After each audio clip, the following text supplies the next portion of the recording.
শিক্ষার্থীরা কেমন আছো তোমরা? আশা করি ভালো আছো, সুস্থ আছো এবং তোমরা তো অবশ্যই লেখাপড়ার মধ্যে আছো। কারণ তোমরা যেন লেখাপড়ার মধ্যে থাকো, এজন্যই আমাদের অনলাইন ক্লাস পরিচালনা করা। তোমাদের কাছে আমাদের পড়া পৌঁছে যাচ্ছে। তো তোমাদের জন্য আজকে ইংরেজির উপরে, গণিতের উপরে এখন কিছু আলোচনা করব। কিছু প্রশ্ন আছে তোমাদের জন্য। তোমরা বোর্ডে দেখো, 1 নম্বর প্রশ্ন 47, 74, 81, 18, 04, 98, 89, 119, 56, 65, 38, 83, 2-5, 52কে মানের অধক্রমে লিখো।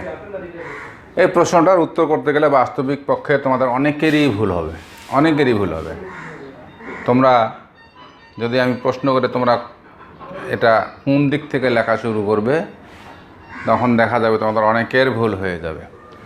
কেউ বলবে যে আমরা তো এখানে 119 থেকে শুরু করব, কেউ বলবে না এটা আমরা তো 04 থেকে শুরু করব।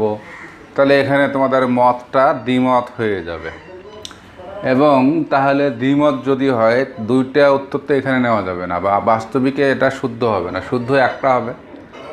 তাহলে খাতা কাটতে গেলে দেখা যাবে অনেকেরই ভুল হয়ে যাবে, এবং অনেকেরই হয়তো কারো শুদ্ধ হতে পারে। তো শুদ্ধ করার জন্য আমাদেরকে জানতে হবে কমপক্ষে এখানে এই ভাষাটুকু খুব জরুরি, এইটুকু জানতে হবে। অধক্রম, অধ মানে কি? অনেকে অধ মানেটাই বোঝে না, এই জন্য ভুল করবে। অধ হচ্ছে, আমরা যদি দিকের দিকে আসে, দিক 10টা দিক আছে, পূর্ব, পশ্চিম, উত্তর, দক্ষিণ, ঈশান, বায়ু, অগ্নি, নৈরুত, অধ, ঊর্ধ্ব, অধ। এখন এই হিসেবে অধ কোনটা আমাদেরকে জানতে হবে। আমরা কিন্তু শুনি, এবং যেটাকে বলে রণসঙ্গীতে একটা লাইন আছে, ঊর্ধ্ব গগনে বাজে মাদল। এটা যদি তোমরা একটু মনে রাখতে পারো তাহলে সুবিধা হবে। ঊর্ধ্ব গগনে, ঊর্ধ্ব গগন, গগন মানে জানতে হবে, গগন মানে আকাশ। তা আকাশ কোথায়? ঊর্ধ্বে, উপরে। ঊর্ধ্ব গগনে, উপরে আকাশে।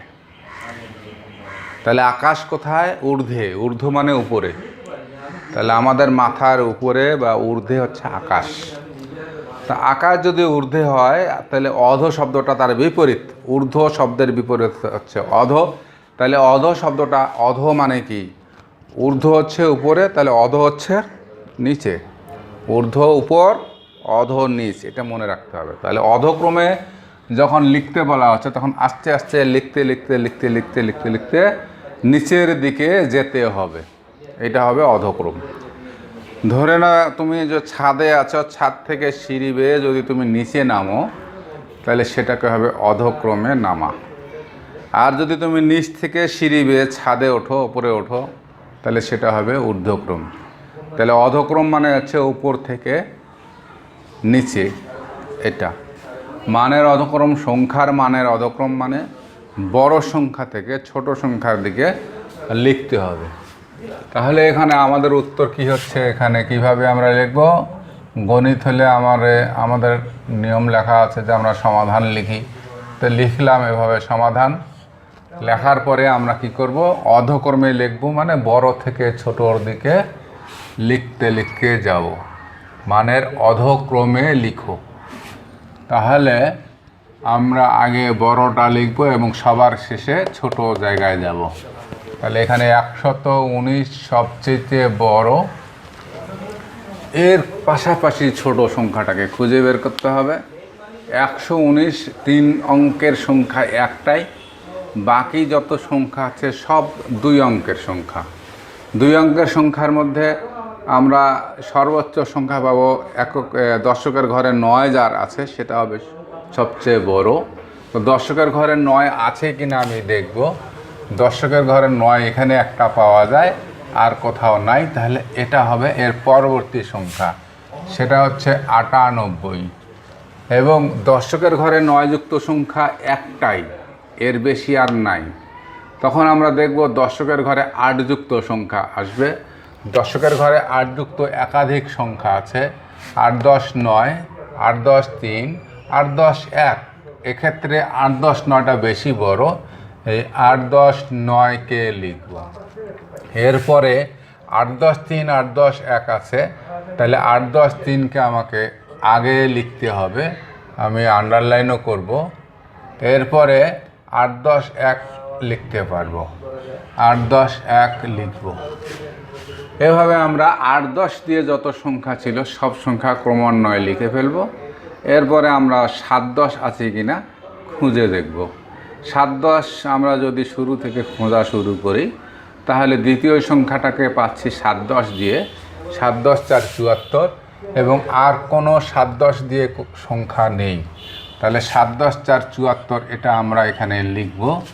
লেখার পরে যেহেতু 7 10 দিয়ে আর কোনো সংখ্যা নেই, তা আমরা একটু খুঁজব 6 10 দিয়ে কোনো সংখ্যা আছে কি না। 6 10 দিয়ে সংখ্যা আমরা এখান থেকে খুঁজতে খুঁজতে এখানে একটা পাই, 6 10 5 65, এবং আর কোনো 6 10 দিয়ে সংখ্যা নাই, তাহলে আমরা 65কে এখানে লিখব। এরপরে আমরা যেহেতু 6 10-এর সংখ্যা লেখা শেষ, আমরা 5 10 খুঁজব।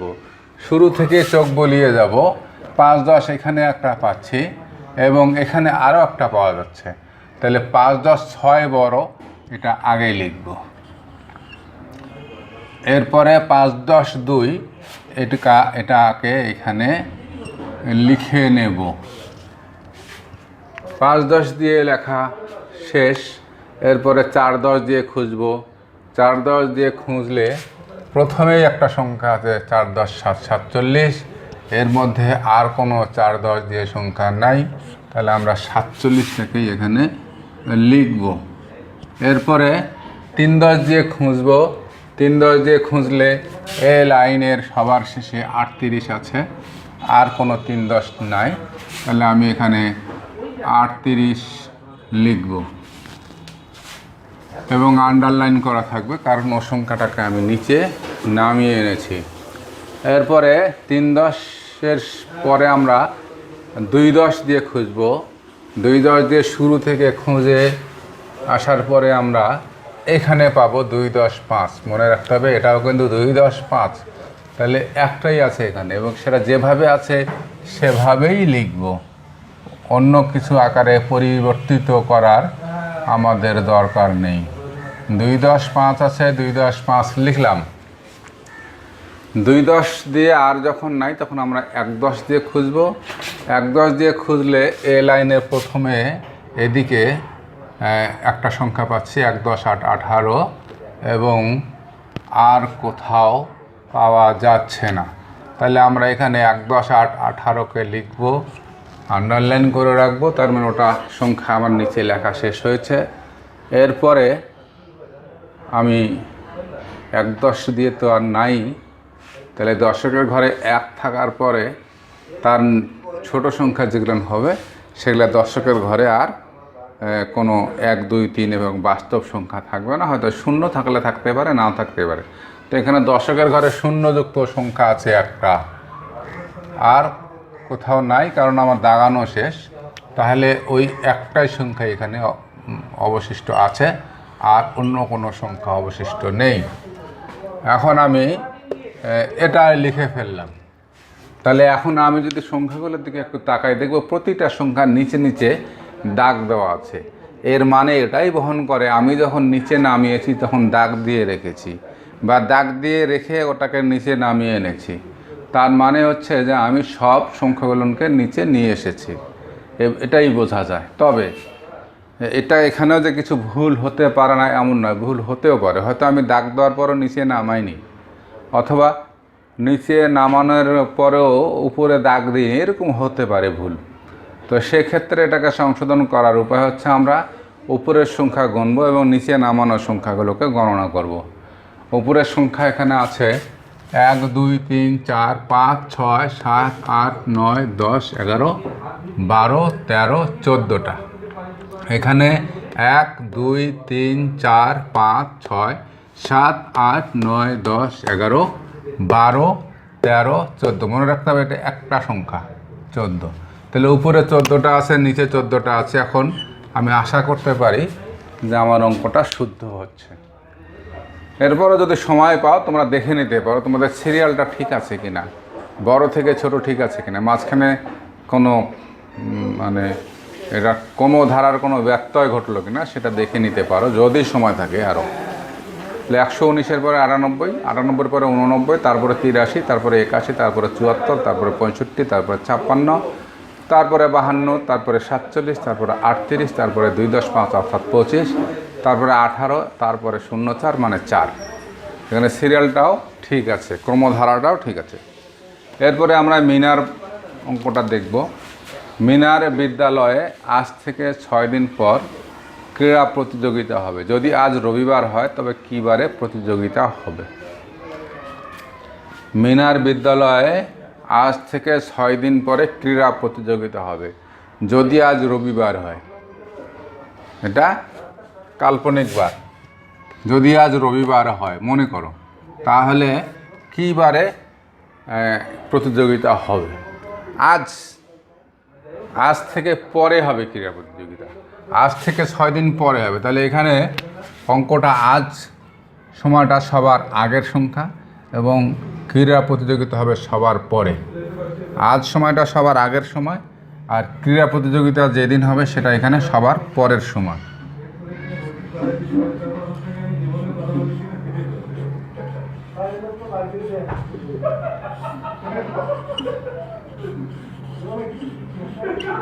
তাহলে আমরা লিখতে পারি আজ কি বার? রবিবার।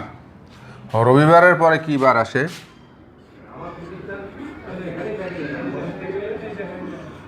সোমবার। সোমবারের পরে কি বার আসে?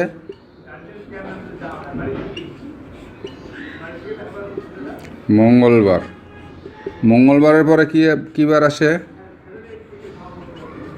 বুধবার। বুধবারের পরে কি বার আসে? বৃহস্পতিবার।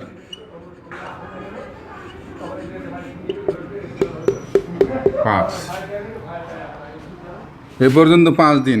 এখানে 6 দিন কথা বলা আছে। তাহলে বৃহস্পতিবারের পরে কি বার আসবে? শুক্রবার। 6 দিন। 1, 2, 3, 4, 5, 6 দিন। 6 দিন পরে, আজ থেকে 6 দিন পরে। আজ 1 দিন, 2 দিন, 3 দিন, 4 দিন, 5 দিন, 6 দিন। 6 দিন পরে যেদিন সেদিন ক্রীড়া প্রতিযোগিতা হবে। তাহলে 6 দিনের মধ্যে কোনো দিনে ক্রীড়া প্রতিযোগিতা হবে না। এই 6 দিনের পরে যে দিনটা সেই দিনটা ক্রীড়া প্রতিযোগিতা হবে।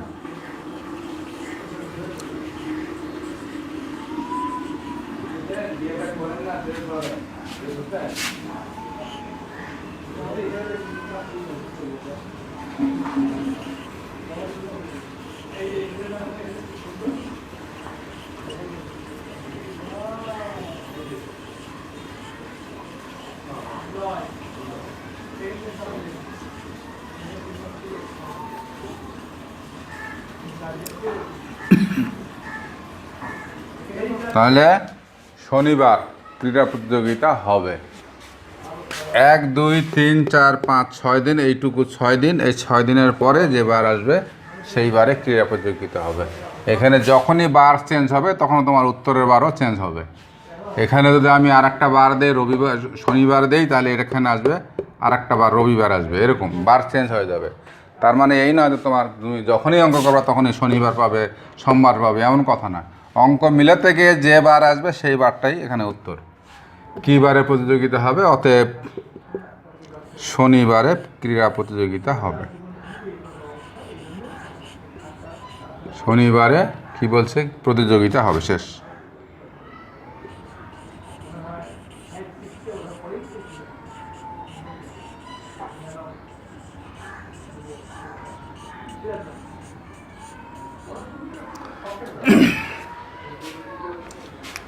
এরপরে আমরা 3 নম্বর অঙ্ক দেখব। আদনান বাসে 55 মিনিট এবং রিক্সায় 35 মিনিট ভ্রমণ করলো। সে মোট কত সময় ভ্রমণ করলো? আদনান বাসে 55 মিনিট এবং রিক্সায় 35 মিনিট ভ্রমণ করলো। সে মোট কত সময় ভ্রমণ করলো? তো অঙ্কটা আমাদের সময়ের যোগফল হবে, তাহলে তো আমরা এক পর্যায়ে আসতে পারবো, উত্তরের কাছাকাছি আসতে পারবো হয়তো। তারপরে দেখব কোনো কিছু নতুন কিছু করতে হয় কি না। তাহলে আমরা দেখি এভাবে যদি লিখতে পারি, আদনান বাসে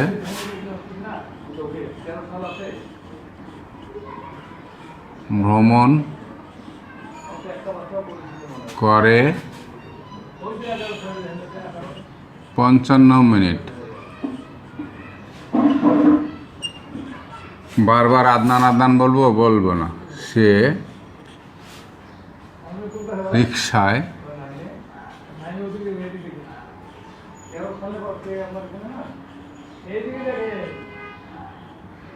রিকশায় ভ্রমণ করে কত মিনিট? 35 মিনিট। এখন আমাকে মোট সময় জানতে গেলে যোগ করতে হবে। এটা অবশ্যই মাঝখানে, কেউ নিচে দেয় কেউ সামনে দেয় সেটা না, সংখ্যার মাঝখানে। 5 5 10 0, হাতে আছে 1, 1 5 6, 6 3 9, 90 মিনিট। অতএব সে মোট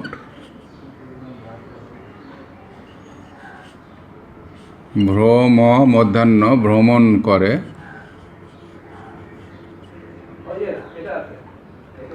90 মিনিট। এটা একটা উত্তর। তবে যদি আমরা দেখি যে 60 মিনিট পূর্ণ হয় ঘড়িতে, তখন ঘড়ি আর 60 মিনিট দেখায় না, তখন দেখায় 1 ঘন্টা। তা আমার এখানে যেহেতু 90 মিনিট আছে, 90 মিনিটের মধ্যে 1 ঘন্টা আছে এবং কিছু মিনিটও আছে, তাহলে আমাকে এটা ঘন্টা মিনিট আকারে দেখানো ভালো। তার মানে এই নয় যে তোমরা এতটুকু লিখলে কোনো নম্বরই পাবে না, এটা কিন্তু নয়। তোমার সময় নাই, এতদূর পর্যন্ত তুমি আসতে পেরেছ, এটার জন্যই কিন্তু নম্বর পাবে। সময় নাই, তুমি এতদূর পর্যন্ত আসতে পেরেছ, এই পর্যন্ত আসতে পারলেও কিন্তু নম্বর পাবে। কারণ সময় আছে, তুমি এটাকে আবার সুন্দর করে কত ঘন্টা কত মিনিট হয় লিখে দাও, তাহলে পূর্ণ উত্তরটা হলো এবং তখন পূর্ণ নম্বর পাবে। এটা যেন মনে থাকে। সমান আমরা জানি যে একটু এইখানে রাতে দেখাচ্ছি যে 90 মিনিট, এটাকে যদি আমরা ঘন্টা মিনিট আকারে দেখাতে চাই, তাহলে আমরা জানি 60 মিনিটে 1 ঘন্টা, এই জন্য 60 দিয়ে ভাগ। তাহলে 60 দিয়ে ভাগ মানে 60-এর ঘরের নাম তো মুখস্থ নেই, 6 তো জানি, 6 9-এর হিসেব করতে পারবো। তা এখানে 6 কে 6, 6 দুগুণী 12, 9-এর মধ্যে তো 12 যাবে না, তাহলে একবার 6 কে 6। তাহলে এখানে 0 আছে, তাহলে 1 দিয়ে যদি 60-কে গুণ করি তাহলে 60 হবে। এখন তো একটু সহজ হলো, এখন বিয়োগ দিলে 30। এই 30টা হলো মিনিট, এই 1 হলো ঘন্টা। সমান 1 ঘন্টা এবং 30 মিনিট, এটা হলো সময়টা। এখন মূল মন্তব্য করতে পারি, উত্তরও লিখতে পারি। অতএব সে মোট 1 ঘন্টা 30 মিনিট ভ্রমণ করলো। ভয়র ফালা ভ্র ম মধ্যাহ্ন, বানানে সাবধান থাকতে হবে। ভ্রমণ করলো, বানানে খুব সাবধান।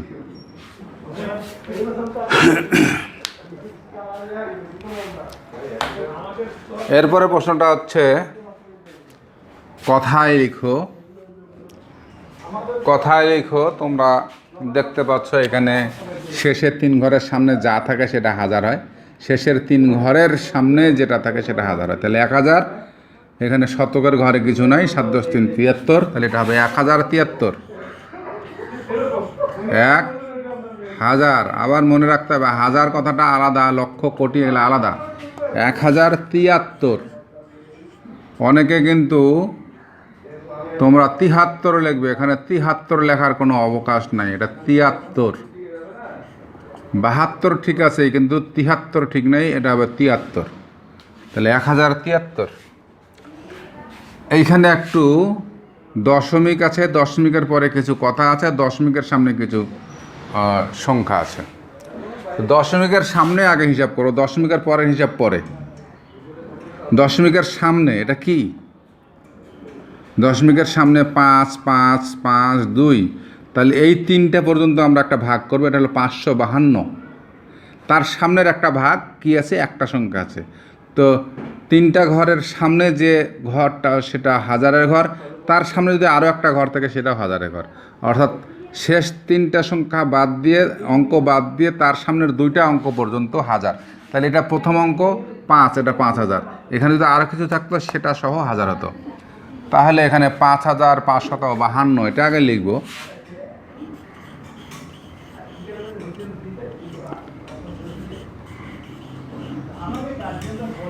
5000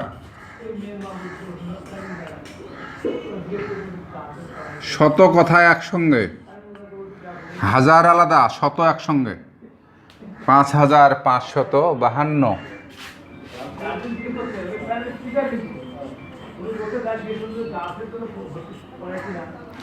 5552। এরপরে এটা আমি সংখ্যা নিলাম, এরপরে দশমিকের পরে 5 আছে, তারপরে টাকা আছে। তো যদি টাকা পয়সা থাকে তাহলে দশমিকের সামনেটা হচ্ছে 15 টাকা, তাহলে 5552 টাকা।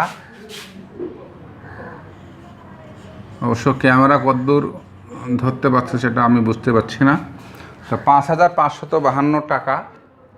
এর পরের অংশটুকু হচ্ছে পয়সা।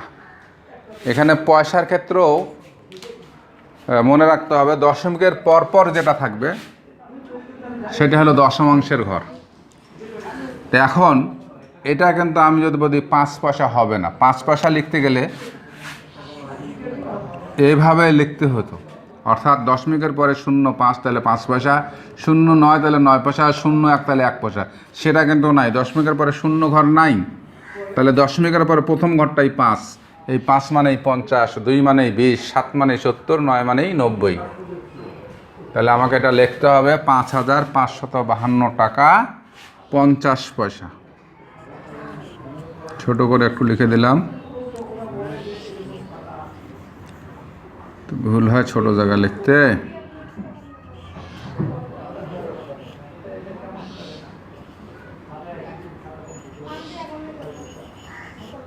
পঞ্চাশ পয়সা, এটা 5 পয়সা লিখলে কিন্তু ভুল।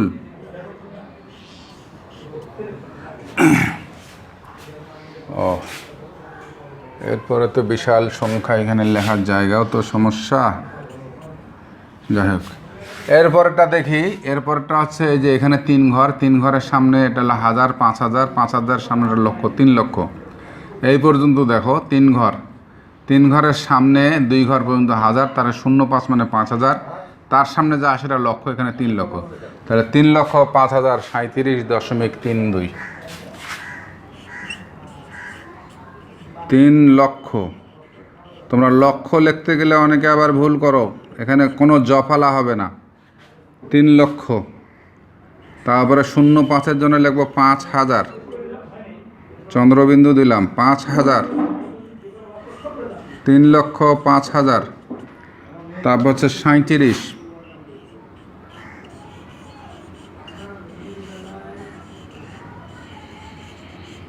3,05,037।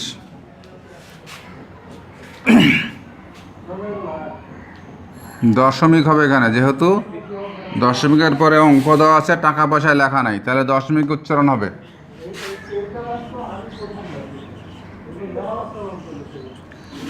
3,05,037.32।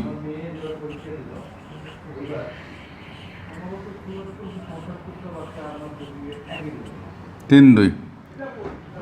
এখন এই 1 অষ্টমাংশ বা 8 ভাগের 1 ভাগ, এটা লেখার জায়গা না হওয়ার কারণে আমি একটু সরাসরি করি লেখাটা।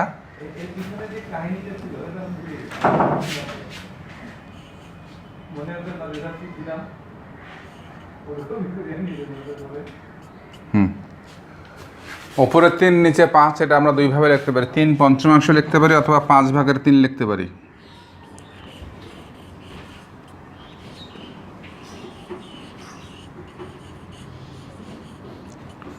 5/3 লিখতে পারি অথবা 3/5 লিখতে পারি।